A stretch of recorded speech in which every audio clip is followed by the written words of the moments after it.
Hey, Codem family. Today is a special day because I'm talking with one of our correspondents, Madison Maynard, out of DC. Madison, how are you? I'm good. How are you? I'm doing fantastic. What most people don't know that you're a junior at Howard University. Congratulations. Thank you so much for wrapping up. Secondly, I have to say, Madison, welcome to the family. Thank you. It's been an honor to write for Kodam, truly. It's been, Yes, that's not the family I'm talking about. There's oh, another. well, You're an AKA, right? thank you. Come on, come on. So, welcome to the family, the first family. Thank you. Thank Yeah, you. yeah. It's been a year, actually. It's crazy that Yeah. it's been a year. I've brought in a new line. It's like, how did this go by so fast, I honestly? know. Yes, yes, yes. Well, nonetheless, congratulations on that. Thank But we're talking to you today because you attended the White House Correspondents Dinner, where all the chaos happened and the assassination attempt. We think on the president, but to be honest with you, it could have been, anyone in the room Yeah. if he was allowed to get into that room. So this is a special conversation because as a member of the Kathy Hughes School of Journalism, you were able to attend the White House dinner. So tell me about the night. How did it start for you?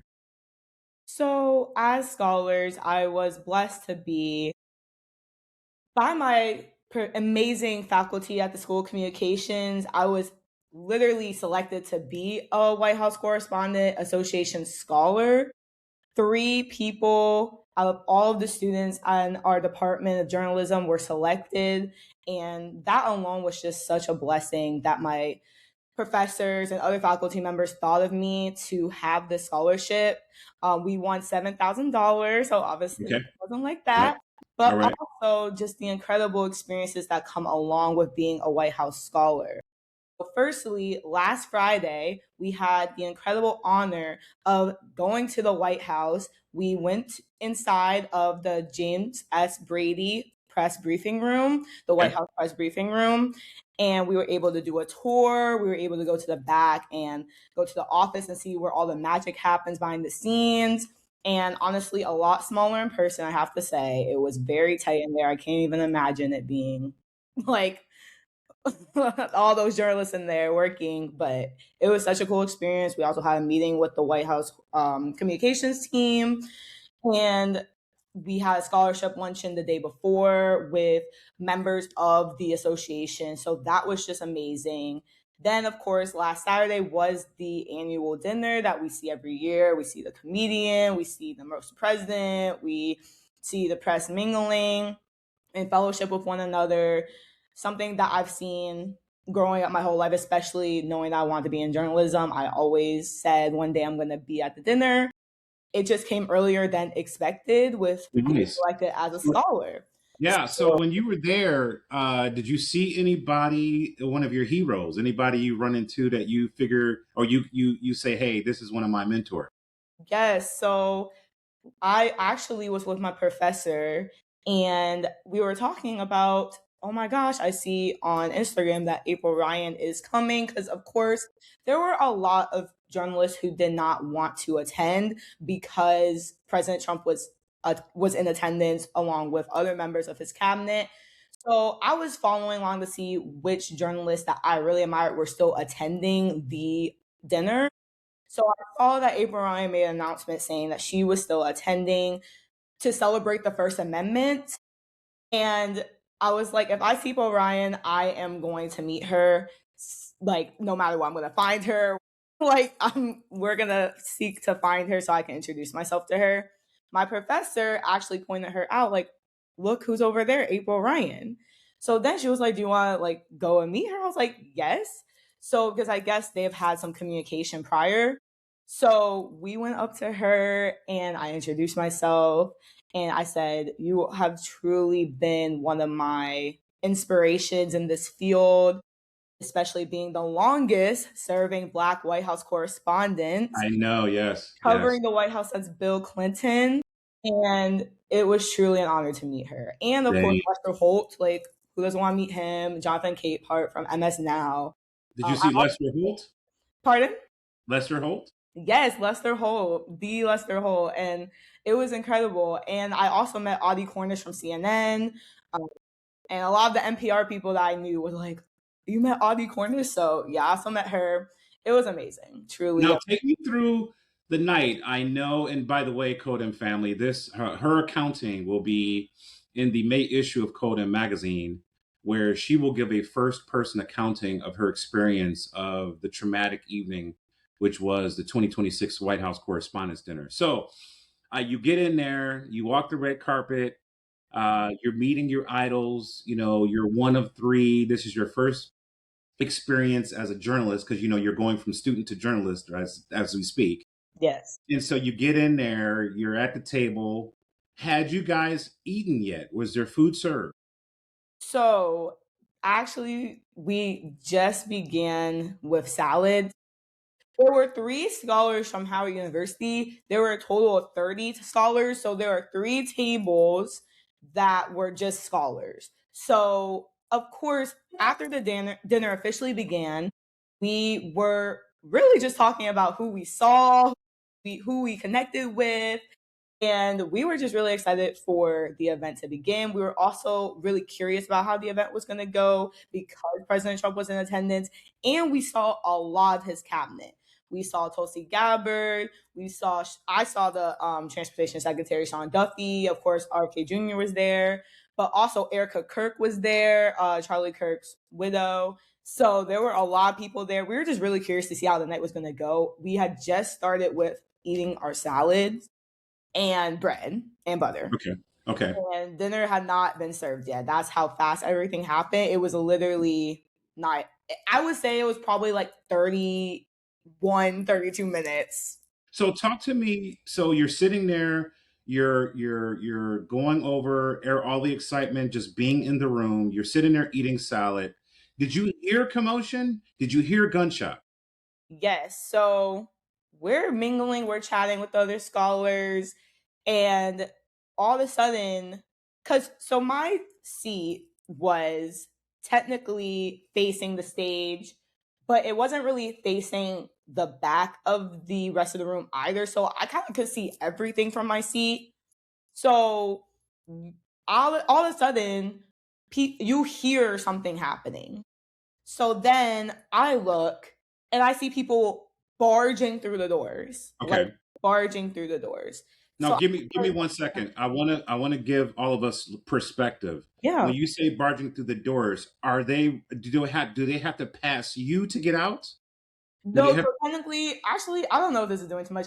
Technically this has the actual this actually has the seating arrangement on here, can't lie. no? Okay, So okay. technically I'm sitting right here. Show me the stage, Madison. Show me the This stage. is the stage right here. Wow, you were pretty close to the So stage. so I'm right here. This is where I was. Awesome. Thank you for that. That's a great reference point. Okay, And I this get it. is the door. These are the doors down here that people were barging through. So wait a minute. They were leaving to those doors? No, so people were barging inside the ballroom from outside because the gun was Oh, outside. okay, gotcha. So from all the way down here, you can see from all the way up here, I'm looking and people are barging inside of the ballroom, running away from the gunmen. So when you hear all this commotion and you see people running, like if they're running into the ballroom, they can't be coming to safety if there's a gunman. So was there an exit that you were aware of to leave? Yeah, so because the gunman never actually reached the ballroom, people were just trying to go wherever, like, I guess there was even a little bit of safety. Okay. I don't think anyone knew really what was going on, even if they were barging into the room. But the gunman had never reached the ballroom. Okay. Okay. He was outside, and that's when we see, if you've seen the video, Yes, I have. video, he just ran through, and that's when everything happened. So you hear something, but then since there were people outside, people were running in the room, and then so the first thing I thought about was, did someone like fall down? Like, was there someone faint or something? And people, but then I looked, I was like, no, there's something actually happening. Then, like, I want to say like 3 people came in. They were like, duck, drop to the floor. So that's when I ended up ducking to the Now, floor. who's saying that? Is that security I saying don't that? know honestly who said that. Okay. All right. I do know when shots were fired, security did say that because I read the news. Did you hear gunshots? Yes. So when I ducked and went under the table, that's when shots were actually fired. Really? Okay. So shots were fired after we ducked because security, I guess, so the gunman shot a member of Secret Service. So that was when everything, I guess, was happening outside. It wasn't like an immediate shots were fired. It was just someone saw a gunman, people were running, people trying to find safety, people were like, duck, duck, duck, there's a gunman. When we are under the table, then we heard gunshots, because if I heard gunshots immediately, I would have been already like, what's going on? What's going on? What's going on? We did not hear gunshots until we were under the table. So we were grabbing other scholars, we were pulling other scholars under the table. Yeah. We were like basically crammed under the table. Then we hear gunshots. Then, since we're so close to the stage, we hear Secret Service. I'm like 99% sure Secret Service. We hear Secret Service say, "Affirm shots fired," and that's what I was like. Wow, you're right there in the thick of it. Yes. So I got to stop for a second, and I want to go backwards to come forward. You're from Cleveland, Ohio. Yes. You grew up in what city? So I was born in Mayfield Heights. My early years were in Richmond Heights, and majority of my years were in Highland Heights, Ohio. Okay, so you're from Highland Heights. Mm-hmm. Have you ever heard gunshots before? No. Okay. No. The point that I'm trying to make here is that you are a suburban kid. Yes. I know your parents, great people. Yes. You go to Howard, great university. You're doing your thing. You're doing everything right. And you go to a White House Correspondent Dinner, Madison, and you are under a table fighting for your life, theoretically, because you hear gunshots. And we all know how bad, if it was 5 people, 10 people, I know it was one person, but the idea that he was able to penetrate the room. Yeah. I want to talk to you a little bit about coming into the room, because there's some criticism across the country at how lax security was. Can you show me your invitation? Yes. So this is the invitation that we got. We got this the day before. This is what you had to show entering each room. But honestly, I assumed as well. I honestly did more reflecting on this after the fact as well, because when you're there as a scholar, and you had been to previous dinners, you don't know what was done before. I'm just happy to be there. I didn't really think about that, but then when I was reflecting, the security definitely could have been a lot stronger. Well, what were you expecting versus what you got? Honestly, when you really think about it, I was expecting to go through proper security through each door. So even walking through the door, I was expecting to have our bags checked, okay, things like that. As soon as you walk through the door, and us as scholars actually arrived pretty early. We arrived, the dinner started at 8, we arrived at 4:30. Oh, that's right. A variety of different reasons to take photos, to connect with other mentors, things like that. But we got there like 4:30, and we were just instructed. Actually, let me back up. When we got our Uber dropped off, we couldn't really get too close to the hotel because the streets were blocked off. So we were walking up, and even before you really get to the front hotel, it was instructed for us to show these. So show these and then keep walking, show these, keep walking. When you get through the door, or we get to the door, show these, walk. How many times did you have to show your the ticket before you got to the actual hotel? Was it 3 times? I feel like it was 3 times. Oh, I don't know if you could hear the book. I think it was 3 times total. So there was security. It sounds like they're checkpoints. I don't really think that's security. I think that's the ticket, because I'm thinking, check your bag, let's pat you down. No, right? Showing the ticket. I mean, sure, but I was expecting, let's pat you down. The President of the United States is coming. Now, are you seeing guys walk around with machine guns and body armor, or are you seeing, a heavy presence of security?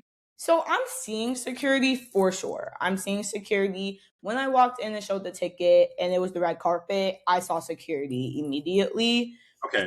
I don't think there was a lack of security. I think the issue is more, how do you know that we fully are like we didn't bring anything with us until you get into the reception room. The reception room, we had to go through a metal detector. We had to show our bags and things of that nature. But that was the only time we had to go through like a metal detector or our bags were checked, was getting to the reception. And technically the gunman never was in that space Okay. until I guess he ran through, but it wasn't like he was just able to, he wouldn't have just been able to just walk through Right. just Right. normally, Right. because there were metal detectors and such. But that was the only time. I'm thinking, if it's the president of the United States and majority of his cabinet, I mean, like I said, so many members of Yeah. the Was JD Vance there? Wasn't he JD there? Vance was there, the first lady was there, Yeah. Yeah. Caroline Levitt, the press secretary, was there and pregnant.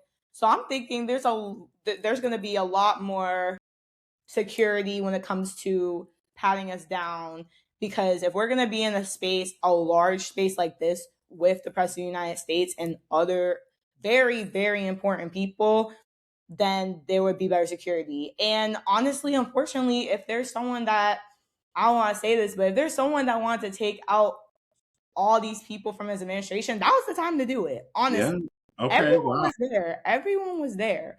So the fact that the security wasn't great isn't doesn't make sense with how many people were there from his cabinet and his So administration. let's get back to the table. You're under the table, Madison. Yes. What's going through your mind? Is anybody emotional? Mhm. Because you have other students around you, correct? Yes, it was only students. So under the table, and I even describe in my piece, I was scared and then I started to pray. Wow. And then I was praying, but then during prayer, which honestly I think a lot of people can admit, sometimes your mind just is going. During prayer, my mind starts to panic again because Okay. I'm thinking I don't have my phone, because I see like people texting on their phone, and I'm like, I left my phone on the table. I don't have my phone. Oh, wow. God forbid something were to happen to me, I wasn't able to say my goodbyes to my family, or if the news broke before I was able to reach my phone and I wasn't able to answer any calls from my family, then they would be incredibly worried, especially Wow. my parents. How long were you under the table? I honestly can't give a time. I don't even want to give a time because it just is all just like a blur. Not even a Okay. blur. I really just don't know. Okay. So I don't want to say like 10 minutes, 5 minutes. I don't really know. Okay. But I was under there a good, probably like 5 minutes after everyone else was up. Oh, wow. So everyone was under the table. I don't know how long that was. I could probably predict it was like a good 5 minutes that myself and another Howard student who was a scholar, we were under there for a while, and we were like, how do we know we're safe? How do we know we're safe? What made you decide to stay under the table as everybody's kind of getting up? Because no one said anything saying it is safe to come up. No one Okay. said anything. So how Right. am I supposed to know that it's actually safe? What if there's multiple gunmen? What if there's gonna be a second person to come up and be like, with oh, I have a gun and they're running around and stuff. Like I don't know what's going on. There's too many unanswered questions that I did not feel immediately comfortable to get up. Cause like Sonia and I were saying, the other Howard University student, what if there is another gunman? What if the other gunman hasn't been technically caught yet and we don't know because we're in this ballroom? So we don't know anything. So I was like, I'm not gonna risk it and then get up, and then 5 seconds later we have to duck again because there's another gunman on the loose. So I Because have to ask you, right? Because we always hear about the school shooting, you hear about the mall shooting, you hear about the nightclub shooting. yeah, It's always hearsay. But here I am talking to somebody who's giving me first person account details of actually being in the room, Madison, at your age, does this do something to you mentally? How Mhm. are you feeling? What are Yeah. your thoughts about what you went through? Yeah, I mean, it was definitely a lot of emotions because, of course, when I got up from the table, just seeing the table and how it was completely, the wine was completely, it spilled everywhere. Oh So man, you just immediately see what happened after that. And this was, I kept this because I'm like, this is an example. If you could see the stains down here, it's stained like the actual flyer is stained. So I'm just like, wow. So immediately I'm just like, that was insane. That is what I kept saying. That was insane. But then when I was leaving, kind of in sadness because I felt robbed of the experience of the White House Correspondents Dinner that every other scholar prior to us got to experience right. with the head of the scholarship committee for the association. They announced every single name and our bios, and we're like celebrated. It's like an entire part of the Of night. the program, And when right. I'm looking at the flyer, and I see that, give me a second, I wanted to show you, but you could see that it's a whole section to recognize the scholars. Yeah, yeah. So that part hadn't happened yet. No, no. They robbed you of your So 15 minutes. they robbed me of my moment. And I know like it's kind of like, but they really did. I was really looking forward to that experience. Yes. And there was a lot of sadness that it didn't happen. But then when I really got home and then I was looking on social media, I was looking on the news, and it was everywhere, everywhere.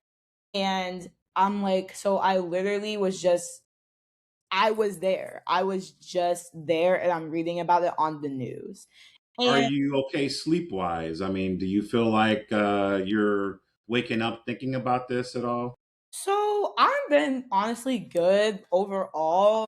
Been Okay. good. Like I've been able to sleep. I've been able to maneuver. I think Sunday after the fact, I was in my bed. I can't lie, and I Really? couldn't even do work for real until like 4 p.m. And I had a final yesterday. So the next day I had a final. I'm like, please, like I need to lock in. Like I have life things Okay. going on, but thankfully I did go on my final. But anyways, Okay. you know, Good. because it was hard for me to get started on Sunday because first of all, so blessed with the amount of people that reached out to me immediately because the day before I did start to post on my Instagram story, just videos and such. So a lot of people knew and also people saw in the news and knew I was there even before I posted on social media because I told people I was a scholar. So they knew I was going to be at the dinner because that's just what they do every year. So people reached out to me immediately and they were like, please, I hope you're safe. I really am glad, you know, that once I told them that I was safe, they were like, I'm so glad to hear that you're safe. And I was getting those messages for hours and hours and Wow. hours. And I'm still getting those messages to this day. So it was hard for me to get started on Sunday. I was kind of just like looking up. I'm just like, that I was actually there. So it was really hard at first. I cannot lie, but I'm good overall. Okay. I'm good overall, but it was definitely hard to really think about the fact that I was actually there. And me also being a journalist, I was rewatching the videos. I'm like, I don't know what I was doing, but I was rewatching the videos of like that like C-SPAN got and like other news organizations got just to Right. see what was Right. going on in the room because I'm under the table. I did not see them take out President Trump and Vice President JD Vance. I didn't see RFK Jr. leaving and they were escorting him out. I did not see any of that with my own eyes. So there's still a lot of curiosity in me wanting to like kind of see what happened when I was under the table. So I don't know if that was great for my mental health, but I still did it and I'm fine. Lastly, as you guys are starting to come from under the table, are you hearing all clear? Are you hearing gunmen? I mean, is there somebody announcing it's safe? Is there an exit Yeah. plan? That's why I was saying earlier that no one said anything for so Nobody said anything. long. And that's why I'm like, I'm not getting from under this table until I get an official announcement. Even when I got up, there was no official announcement. There was nobody that came to the mic and said, this is what happened. And then when someone did come to the mic, they were just like, the dinner would resume shortly. What? Wha- Wait a minute. I thought they canceled the dinner. So that's okay. So they ended up canceling the dinner Okay. like an hour and a half, 2 hours later. But they were saying for like so long that the dinner's going to resume, that the dinner's going to resume. And we later found out through Trump's True Social account, because Okay. we were reading the news and reading things as like we're in the ballroom and we're reading the news, which is kind of So crazy to think about. after you get up, are you just waiting? We How were long were you there to before you decided to leave? an hour and a half, 2 hours. Really? Yes, because we realized that President Trump wanted it to continue. I think the White House Correspondents Association was speaking with the President of the United States and the administration because he wanted it to continue. I'm sure the members of the board wanted it to continue deep down. So hearing the president say, let's continue, probably got them a little bit more excited to try to continue it. But then, like an hour and a half later, we're waiting. They're even saying dinner's going to be served shortly. Dinner's going to be served shortly.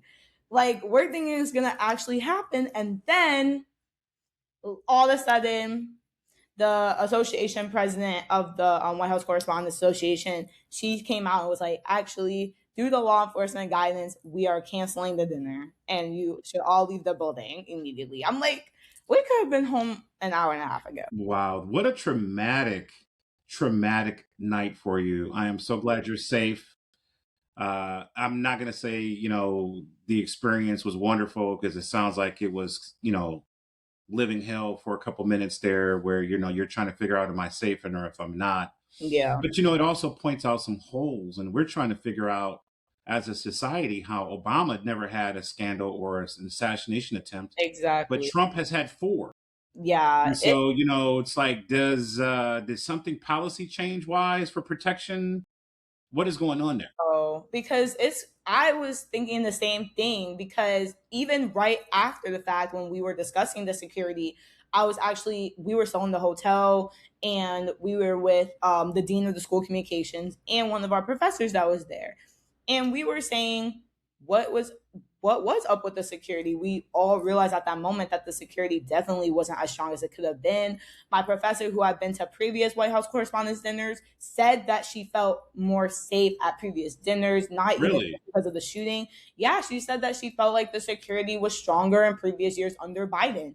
I think she had only attended under the Biden administration, and she said she believed that it was stronger security.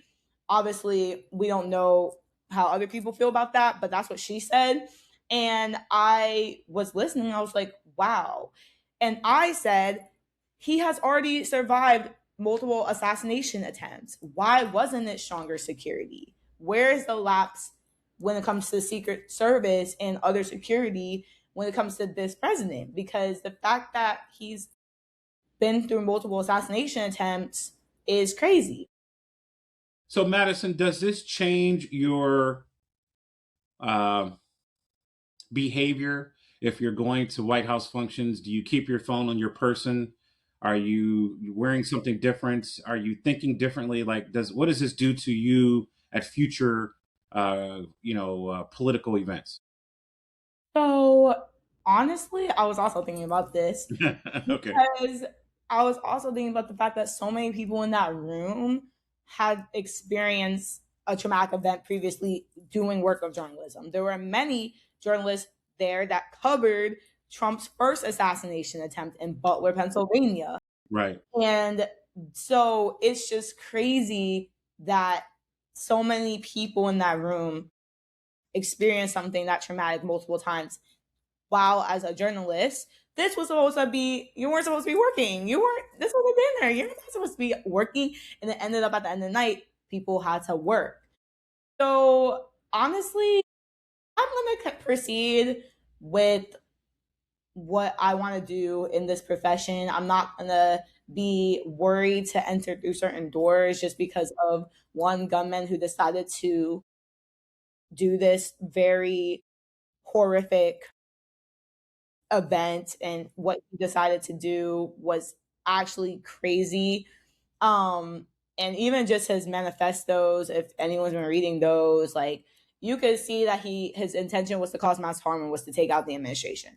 So the fact that I was there for that is insane. But at the same time, if I'm gonna continue being in these rooms, you're honestly always at risk, especially if it's a controversial figure. Yes. So I'm not gonna move differently and say, oh, I'm gonna be more cautious before going to certain events because you know what? Why would someone like a gunman rob me of my experience in life of wanting to be a journalist? You're always at risk of anything happening while on the line reporting. And it's just kind of a part of the job. And I actually said at the end of my piece, I believe that this is a preview to my life in journalism because Hey, this is the beginning of my career. Still, like, not even the professional world yet. I'm still a student journalist, and this happened with me there. And now I'm writing pieces on this. I'm going to be discussing this on my radio show tonight, and I'm going to be reporting on this. So it's just like, oh my God. life is lifing. Like, this Life is lifing. life is lifing, but I'm not gonna move any differently because then I'm gonna start to get nervous, and then it's gonna hinder me from wanting to do certain things in the field. I don't want to be a war correspondent or anything. Like I'm not trying to Understand. do anything crazy, Understand. but just covering campaigns, and if it's controversial figures, then there's a chance that you could It be can affected. happen. Unfortunately, Well, we are so proud of you. thank you. Codem, Madison's a part of the Codem family. These are the people that you're reading about. The Madison Maynard. She's written for us before. She will continue to write for us. And again, we're glad you're safe, Thank you. and so proud of you for your efforts, your mindset, your stick to itiveness. I mean, the fact that you understand what you're getting into. Yeah. And so I'm personally proud of you, Madison, and continue to do a fantastic job. You're growing up to be an amazing person. We're excited to have you write for Codem. Continue to stay safe. Thank you. And we appreciate you for your 30 minutes. And I know you have a busy day ahead. And I thank you for joining me this morning. And so with that, wave goodbye to Codem family. Bye. Thank And you so much. yes. So we will talk to you soon. All right. Thank you so much. I All really right. appreciate it.